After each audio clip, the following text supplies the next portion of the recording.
আমার ফাঁসি চাই। বইটির লেখক মতিউর রহমান রেন্টু, যিনি একজন মুক্তিযোদ্ধা এবং শেখ হাসিনার সাবেক ঘনিষ্ঠ সহযোগী ছিলেন। তিনি শেখ হাসিনার নেতৃত্বাধীন আওয়ামী লীগের শাসনামলে ঘনিষ্ঠভাবে কাজ করেছেন এবং দলের অনেক গোপন তথ্যের সঙ্গে পরিচিত ছিলেন। তবে পরবর্তীতে তিনি 1997 সালে আওয়ামী লীগ থেকে বেরিয়ে আসেন এবং বইটি 2009 সালে প্রকাশিত হয়। শেখ হাসিনা যখন ক্ষমতায় ছিলেন না, তখন চাইলেই তিনি বইটি প্রকাশ করতে পারতেন এবং তার মুখোশ জনগণের মধ্যে উন্মোচিত করতে পারতেন, কিন্তু তা তিনি করেননি। বইটির মধ্যে সুন্দর করে এর জবাব দিয়ে দিয়েছেন।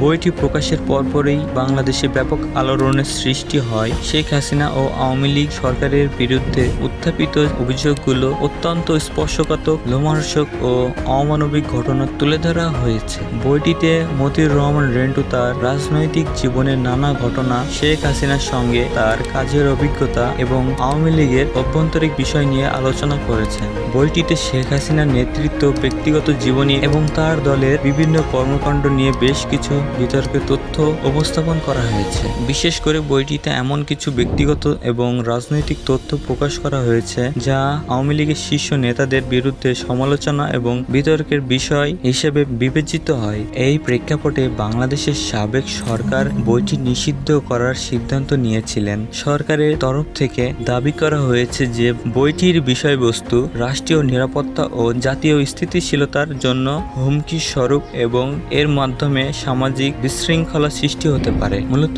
এই কারণ দেখেই সাবেক শেখ হাসিনা সরকার বইটি নিষিদ্ধ ঘোষণা দেন। বইটি নিষিদ্ধ হওয়ার পর এটি নিয়ে দেশ বিদেশব্যাপী ব্যাপক আলোচনা ও বিতর্কের সৃষ্টি হয়। কেউ কেউ এটিকে সরকারের বাক স্বাধীনতা দমনের একটি উদাহরণ হিসেবে দেখেন, যেখানে মত প্রকাশের স্বাধীনতাকে সীমিত করা হয়েছে বলে জানিয়েছেন। এই বইটি পুঙ্খানুপুঙ্খভাবে শেখ হাসিনা ও আওয়ামী লীগের বিরুদ্ধে লেখা হয়েছে।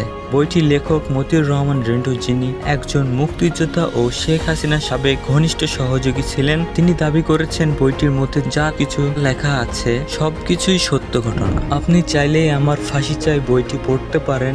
যদি বইটি পড়ে থাকেন, কেমন ছিল অবশ্যই জানাবেন।